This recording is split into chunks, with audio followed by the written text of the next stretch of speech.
Bronze and Modern Gods. It is John and Richard. We have so much to get to today. We've got viewer mail, as you know, underrated books of the week. We've got the 25-year rule where we go back to 1999 and focus on some cool things. We've got a little discussion about CGC. Take a shot. Bronze and Modern Gods drinking game. And also these X-Men 97 packs on whatnot. Oh my God, so much today, Richard. Let's get right to it with our hot book of the week. Take it away.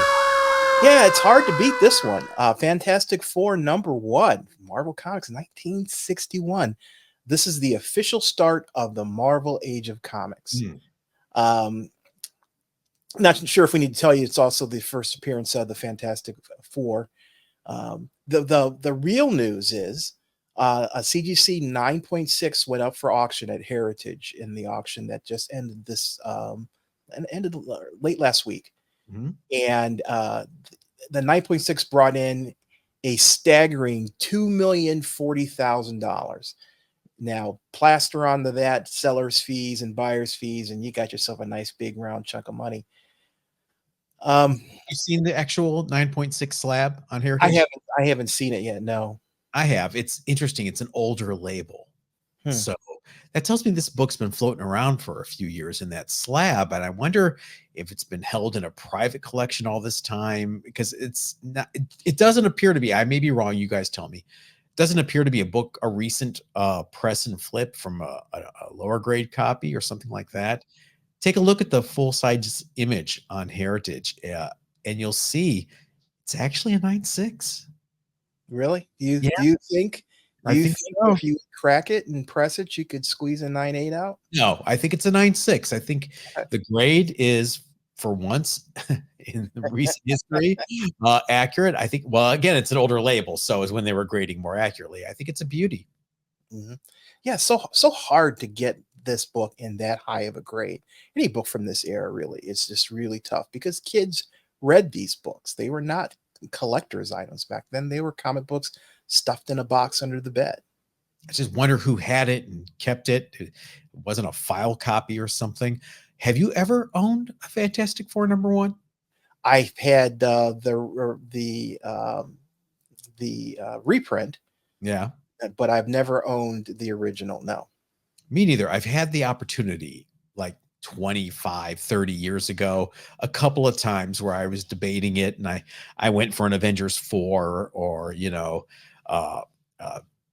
Tales of Suspense 39 I had once. Yeah, when we were doing an auction where we had, not an auction, a show where we had set up a booth. I can't remember the name of the show now, strangely enough. I had an opportunity to buy a CGC 1.0. Was that this year at Neo Comic Con? No, it wasn't this year at Neo Comic Con. Okay. This was a while back when I grew up in Baltimore. Was it Baltimore? Yeah, okay. I think we were in Baltimore. Yeah. Okay.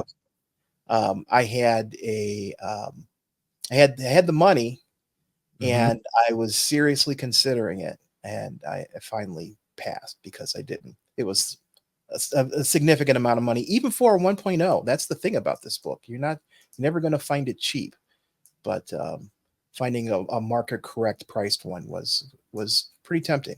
I remember being the devil on your shoulder at that show. You do it. You're never going to get the chance again. Do it. You have not had the opportunity to do that to me with a Venus 19. I hope to have that opportunity just to watch you squirm.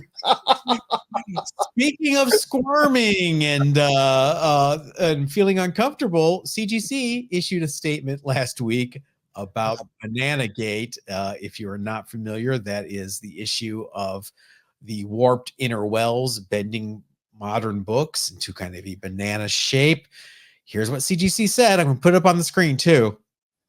We have seen reports that some of the soft plastic wells used inside of the CGC holder exhibit a curve when viewed from the side.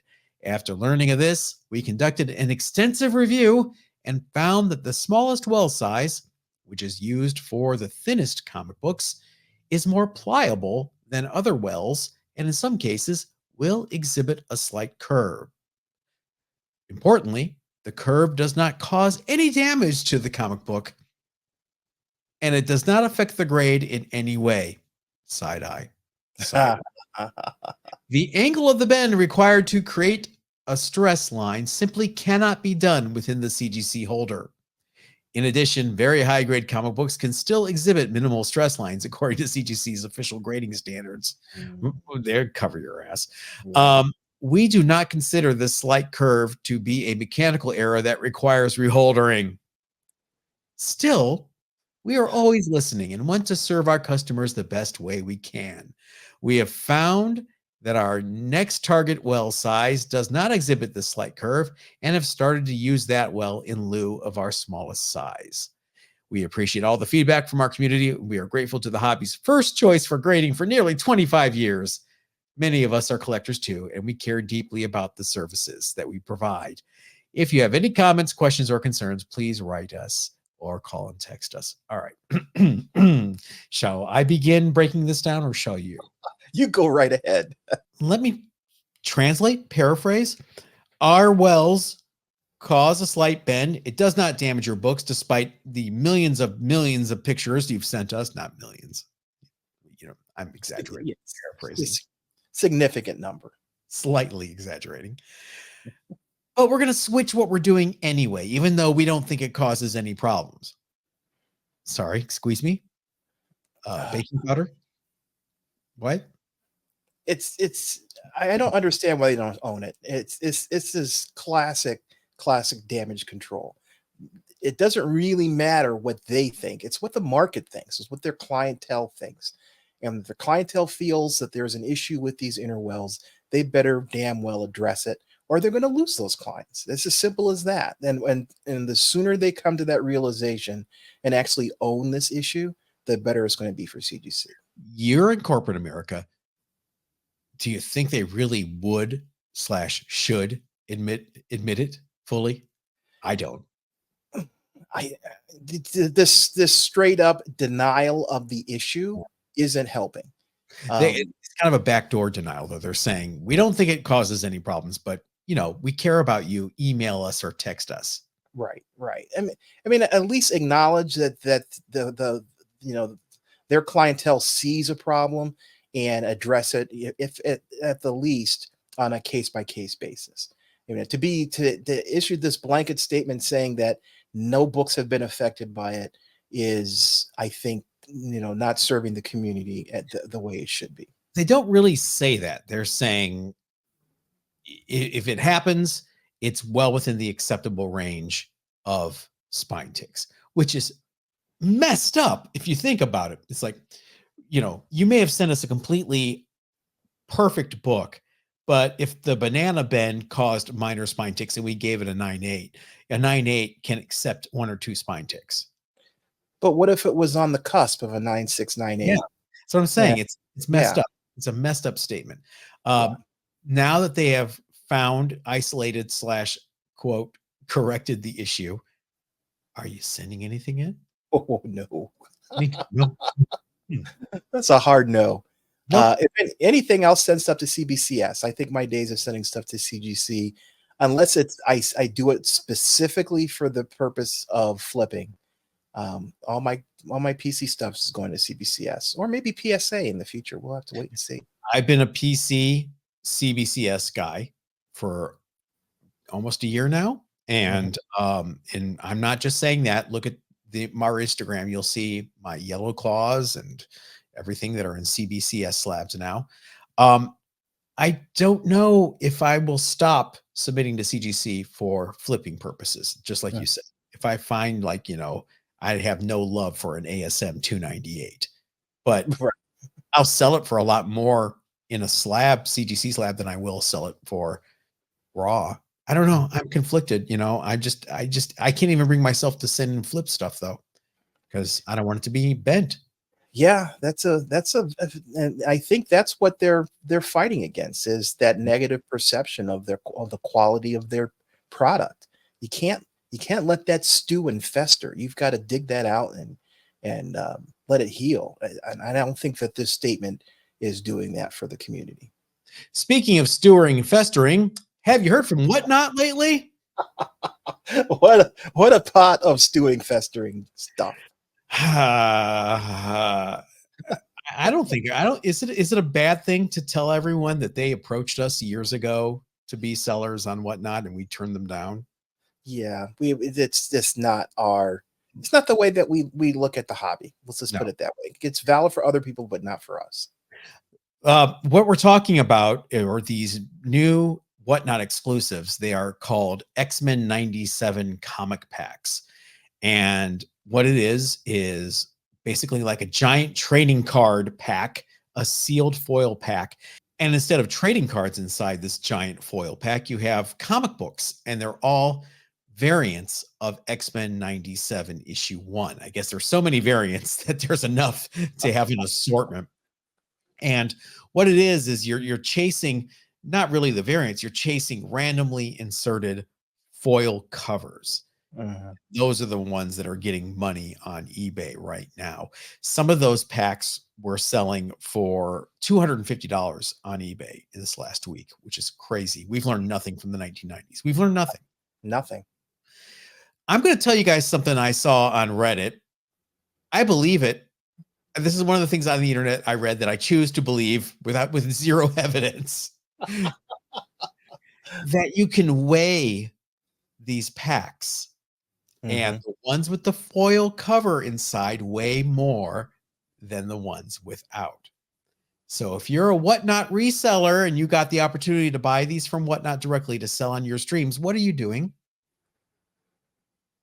Yeah, you're weighing them and then picking out the ones that have foils in them. And of course you are. Right? Yeah, that's exactly what you're doing. Don't be suckered, you guys. Please don't. If you want these, wait a month. A month, yeah, 2 months maybe. If you want one of these foils, I guarantee you a year from now, it will be incredibly affordable. There is nothing that makes this anything special other than the FOMO that's behind it. Now, we rag on Whatnot. Is this Whatnot's fault? Of course not. It's human nature when people see something and there's this improvised scarcity, and it's also not Whatnot's fault that their resellers would sit there with a digital scale and weigh these things and pull the gold foil ones potential out. It's not Whatnot's fault, but whose fault is it then? I don't know who to blame.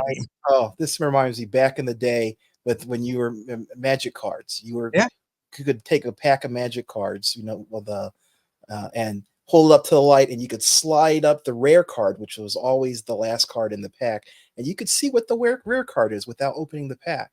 And people would go through, at the store, would go through all the different boxes, finding those special rares and absconding with them.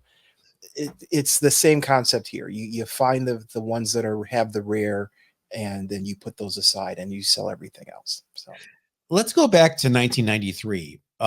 Baseball card shops, sport card shops, collectible card shops were the rage. They were huge. They were making tons of money.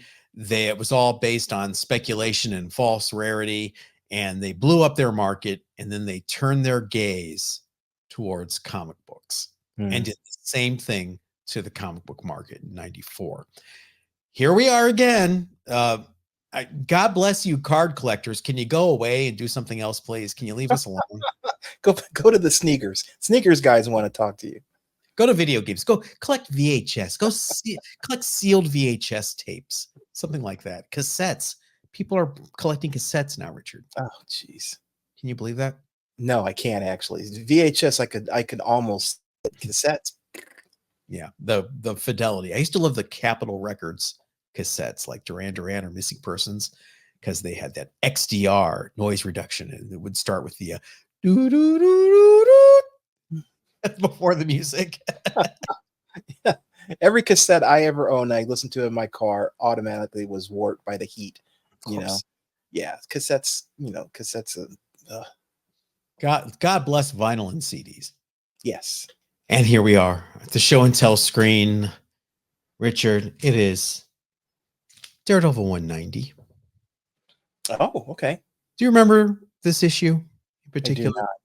not. Elektra's dead, been dead for months. Matt finds out that the Hand is trying to revive her and has to try to stop them.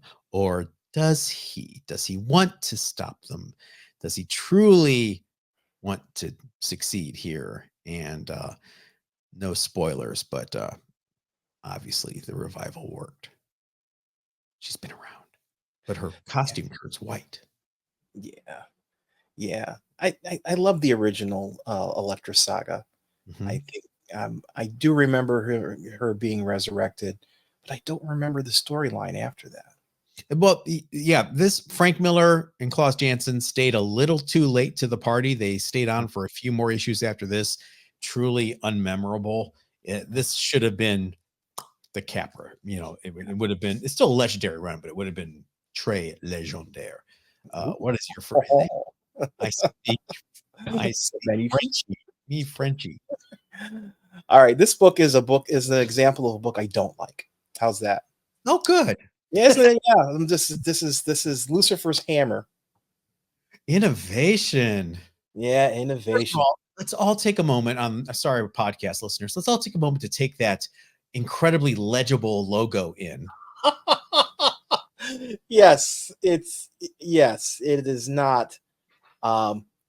This is a comic book adaptation of Lucifer's Hammer, a book by Jerry Purnell and Larry Niven. Storyline is about this comet that crashes into the earth and causes a nuclear winter, and there's this whole storyline around it. The reason I picked this book is because I absolutely hate the artwork. It's this stuff where you take photographs and you use them as the basis of your artwork. Fumetti. It's a Fumetti. Photo funnies. Yeah, I just do not like this at all. It makes it hard to appreciate the story. What if I told you John Byrne did an entire series of IDW Star Trek books using that method? Really? Oh, Yes. oh, terrible, terrible, terrible, terrible. The only two issues of this came out, issue 1, issue 2. It did not finish retelling the entire Lucifer Hammer book. So other people must not have liked it as well because Innovation canceled the series. Is that an Alex Ross cover? No, no, it is not Alex Ross. Let's see, Roger Vitella. Oh, okay. He's famous. Yeah. Hold that up so we can see it in the screen. Okay. Art director John, shrink the Innovation logo a little bit, move the Lucifer's Hammer logo up slightly, and then we can see the protest sign and the rest of the art. Simple stuff, people. Yeah, and simplify that trade dress. Come on. Look at that. That logo is like hieroglyphics. Yeah. You can't read that from anywhere. Right. Those of you on the podcast were saved. You're saved from having to see this. It's a good thing you're on the podcast today. Speaking of not ideal covers, not a big fan of this. Amazing Adventures #1, Inhumans and Black Widow. It's half Jack Kirby, half is that Ramita? I'm not sure if that is Ramita on the other side or John Buscema. But kind of a weird, all right, we want to give the Inhumans their own book, kinda. We better what do you call it when you do your bets? We better not place hedge your bets. Thank you. By throwing the Black Widow in there, a solo series. What? Apparently the Avengers, the TV show, Emma Peel was big. So I think they saw a little Emma Peel action because that is definitely her Diana Rigg costume. Yeah. There you go. Never try to chase this run, huh? No. Jack Kirby wrote and drew the Inhumans story. One of the few strips that Stan actually let him write, and it's not that good. He was out the door. This was one of the last things he did at Marvel before going over to DC in 1970. So there you go. What's next? Next, I have a book that I never thought would be relevant again. It is Venom number 25. Third print? Third print. This is the third print. First appearance of Virus and Codex. Cameo. Codex is issue 27. Ask me why I know that. Why do you know that, John? I don't know. Anyway, this is a cool cover for mainly because it's the design of it. It's upside down. It's a weird format, but yeah, because of all of the null news that's been going around recently, these books actually have value again. For a long time, they were in the toilet, but they were up, then the null spec went down, and now it's back. Notice we didn't talk about that in Hot Book of the Week. We spared you guys. How about X-Men 100, the Mexican version? Oh, sweet. There it is. If you're looking at this on the podcast and you see Spider-Man's logo and you're wondering, and the Avengers West Coast in the corner box, yeah. Let me walk you through how this works in Mexico. Hombre Araña, Spider-Man in Mexico, is published bi-weekly. So in order to not burn through all of the stories quickly, they would alternate. So they would have Avengers West Coast every other issue or so, and they would finish a storyline doing that, and then they would move over to the X-Men every other issue, and they have Spider-Man featured in the alternating issues. That's why you've got this weird mashup of a Spider-Man logo, X-Men 100 cover, and the Avengers West Coast in the corners box. I think that's awesome. Frankly, I think that's great. If we can follow along, so can you. All right, what is your last? Go and tell. My last one, I have a couple one. I don't know if I talked about this one recently. This is Madam Satan number 1. It is. I bought it originally because of the Magic cover. If anybody's played Magic the Gathering, this is. I've never seen another Magic cover, and this is a classic one too. I mean, looking at the frame of this is an older card. You can see the font and everything. It's Madam Satan overthrew Lucifer. This is in Sabrina, the Sabrina universe. Oh, okay. The darker universe that came about. So she's conquered hell, and she's running hell and finding out it's not the most fun job to be in charge. But it's an interesting story. But again, I bought it mainly because of this particular variant cover. You get this beautiful Magic comic. And like I said, I don't remember ever seeing a full-size cover that featured a Magic the Gathering card. Which is really frustrating because you have Magic the Gathering comics that are based on Magic the Gathering, and they're not doing this. Right. You guys tell us if they are actually doing it. Yeah, that's true. Please. Yeah. And also, you can help us out by supporting the show. Just a reminder, if you look in the description on the podcast, or if you look here on YouTube, you will see a support button right by the subscribe button. $2.99 a month. You get extra show and tell episodes on Wednesday, exclusive live streams on Thursdays. You get your name here. We've got some new members this week. Hi, new members. And Richard and I can buy gimbals and batteries and things that support us going out and doing more show coverage for you. I don't have to do the hard sell. You guys hear it every week. So thank you, all members. Thank you so much. Yes. And then you can always have a give and take in the segment we call Viewer Mail. You've got mail. My first piece of viewer mail comes from our email at bronzeandmoderngods@gmail.com from Dan Acuna. Hey guys, love the show. I just wanted to share a very undervalued and unknown book that I really love. This is one of my favorite comic series of all time. It breaks my heart every time I come across an issue in the dollar bin, and it always ends up coming home with me. The series is Myth Adventures from Warp Graphics, which came out in 84 and ran until 86. The series was adapted from some of my favorite comedic fantasy books of all time. Robert Asprin was the author of these books, and he actually adapted them to comic form along with the artist Phil Foglio. They are very lighthearted with great characterization and outstanding art that any fan of Sergio Aragonés would appreciate. I highly encourage you and your viewers to check this series out. You'll thank me if you do. It's dollar bin fodder that's worth every single penny. Anyway, keep up the great work. Just want to spread the love for a highly undervalued book that always brings a smile to my face. Sincerely, Dan Acuna. Dan, I love this. You guys, more of you, please write in with your underrated books. We want to see them. We want to feature them. I remember Phil Foglio, he did Xenomorph, I think. Was another book he used to do, something like that. Xenophobe, maybe, with 3 X's only. But a great feature. And Dan, I would love to make this an ongoing feature and give you all the credit. Richard. Yes. Oh, I absolutely love this. Myth Adventures is a series of books by Robert Asprin that are amazing. I read them. I read every single one of them.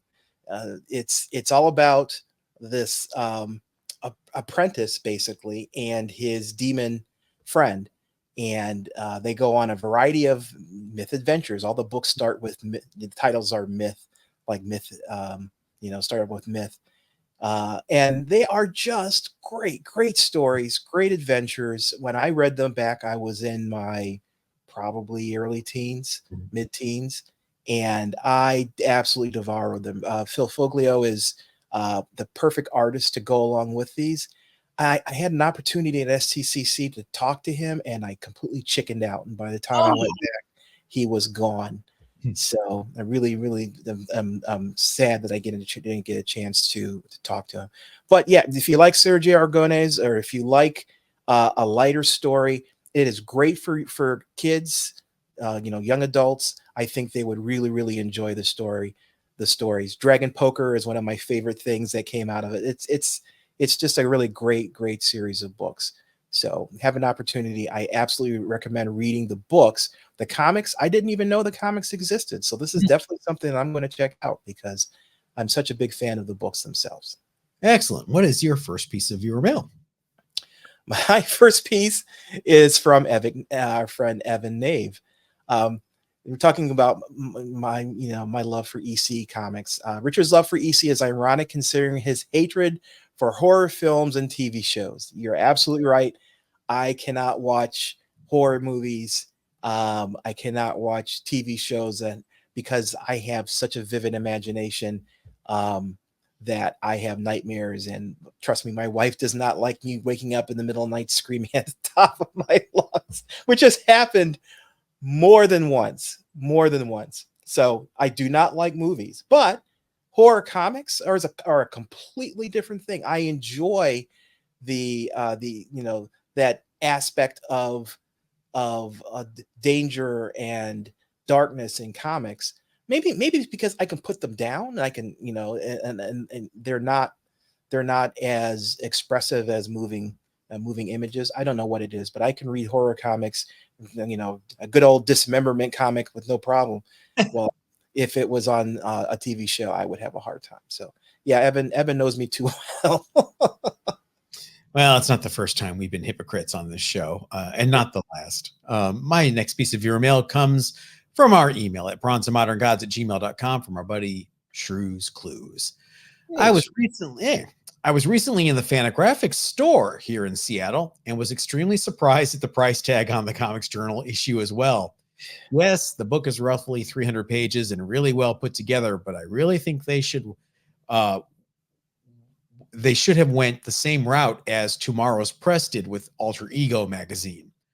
Half the pages and normally under $11 an issue, but still with great material. Shrews. Yeah. I don't know if we talked about this on the members only stream or here. I think I got my money's worth from the Kindle version for $17. I don't know if I would feel that same way for $25 with the covers on those look great. I mean, it's a good coffee table book if you're buying something for that. That's the direction these magazines are going now. You like with the new Cream magazine is a coffee table magazine. oversized photography, just very graphically appealing, and mail order only. So yeah, if you guys hadn't checked out the Comics Journal lately, I do recommend you the new issue 310 with the Bill Jemas article. It's fascinating. All right, Richard, what's next? My next piece comes from our bronze and modern gods at gmail.com email from Hank Wagner. Hey, John. Hey, Richard. Hi, Hey, Hank. Thought you, Richard especially, might like to see this piece I commissioned from Fernando Ruiz for my daughter as a wedding gift. Fernando is a veteran Archie artist. He's also co-creator of Kitty Die, along with Dan Parrott. Pretty cool, in my opinion. Best, Hank Wagner. And here's a picture of what he sent. It is amazing. This is great. What a great wedding present. That is such a great idea. I like the little dog there in the corner. It's the whole family. That's perfect. It's a perfect example of what you should do for a commission. Thank you so much for sharing. Our next piece of viewer mail comes from, I'm guessing he's a fan, Cheese Frog 99. Cheese Frog 99 writes, please stop talking about CGC and slabbing books. It's not important. Okay. That's a pause for me to look at the camera and say, Cheese Frog, our numbers and analytics disagree. We don't like talking about CGC all the time, but every time we do, the view counts go way up. I mean, not insignificantly, way up. The retention goes way up. So to say that no one cares or it's not important, that's an opinion. I have a different opinion. Other viewers have a different opinion. I would also remind you that this is free. No one's forcing you to be here. We like you. We like you. We want you to be here. And Richard, he's not done with us yet. Mm-hmm. About that Teenage Mutant Ninja Turtles number 62 you featured, that's not the last issue of TMNT at Mirage ever. It's the last issue of TMNT Volume 1 on Mirage. Okay. All right, Cheese Frog. Yeah, you're absolutely right. It is the last issue of Volume 1. And that's what I consider the sweet spot for Turtles. The later books in the 90s, not so much. I think that's the point you are making, that it was the last issue of the classic Mirage run. Cheese Frog, we're playing with you. Don't get offended, but your next piece of viewer mail, Richard. Our next piece is from our friend Jason Brownell. Who sent us an email at bronzeandmoderngods@gmail.com. Hey guys. Hi, Jason. Thought you would want to hear about the new JSA book sets of the new team of legacy characters into the 31st century to fight alongside the Legion of Superheroes. The entire setup came in Jeff Johns' Justice Society run, just finishing up. Figured this may come as welcome news to Richard. Thanks again, and see you in the member chat. Thanks, Jason. I definitely am going to check this out. I wasn't aware. I haven't been reading any of the JSA stuff, so I am going to ask Evan to give me advice as to where to start. And so thanks for letting me know. I'm dying to see how they tie the Legion in. Speaking of tying things in, Jason Brownell leads us right to the 25-year rule. That transition was quick because the 25-year rule this week features Sensation Comics #1 from 1999, part of the Justice Society Returns storyline. As part of this storyline, a bunch of one-shots around DC Golden Age titles were launched. This is one of them, Sensation Comics. I don't like the logo. Why did they not use the original Sensation Comics logo? You tell me, Richard. Right. I don't know. I do love the fantastic Dave Johnson cover. I think he's very underrated. I love his stuff. His Super Patriot series was great. It features Wonder Woman, of course, along with Hawktua Girl. You had to go there, didn't you? Very much a twofer, this comic. You get a nice little crossover tie-in event, plus trademark preservation comics. By using the name Sensation Comics and keeping it in print, you secure that trademark for another decade or so. A CGC 9.8 of this book sold in July for $27. I don't know why they don't actually use this. Well, DC is doing what they can. It seems they own a lot of IP, and why they don't use more of it is interesting. But this is the time. There's 300-page quarterly comics journals coming out for $25. Yeah, 300-page Sensation Comics quarterly with Hawkman, Hawkgirl, Justice Society. a nice hardcover. Yeah. We're afraid to try anthologies. We're terrified to try anthologies. It might be the way of the future again. Who knows? Moving on to our underrated books of the week. Richard, speaking of anthologies, look at you going back. Yeah, I picked Blue Bolt Weird Tales number 116. It's from Star Publications, a company owned by the famous L.B. Cole. This is actually an L.B. Cole cover as well. Blue Bolt Weird Tales was known for its gory stories and art. And the title was actually one of the titles that was used during the Sodi trials as an example of extreme violence. Yeah, copies go for a pretty penny, but still, I think there are opportunities to buy into this. Copies go for, graded comics go for a lot of money, but you can find non-graded comics if you're willing to take a chance on things like Color Touch and all those fun things. You can get the books ungraded for a lot less than you get for the slab books. There aren't a lot of sales of this books. I only saw one sale for the entire year of 2024, and that was back in May. 3.0 sold for $660. I think this is a great time to buy this right now. I think Golden Age books, especially books that have a history, as these Weird Tales books have. This one specifically has a skull cover, which there are people who collect things that are skull covered. It's a great time while the market's depressed to buy these kinds of books, because I have a feeling that L.B. Cole fans are always going to be around, and getting an opportunity to buy these books at a reduced price could see a profit in the future if you ever decided to sell them. Blue Bolt Weird Tales, not Captain America's Weird Tales. Yes, there's a different Weird Tales. There's enough Weird Tales to go around. It's interesting that both had superheroes in the title, and then the superhero was kicked out in favor of horror.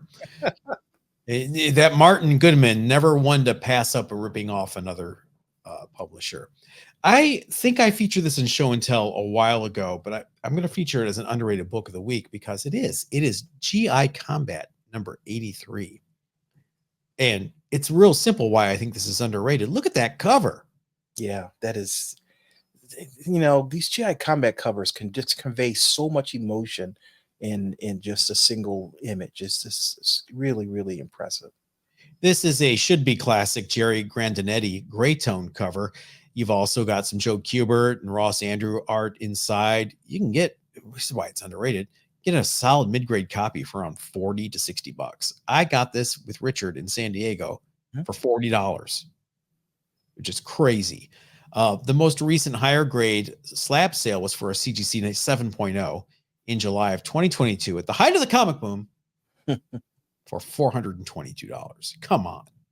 No, I love this book. I love GI Combat in general. It's a great series with excellent covers, great stories, great artwork.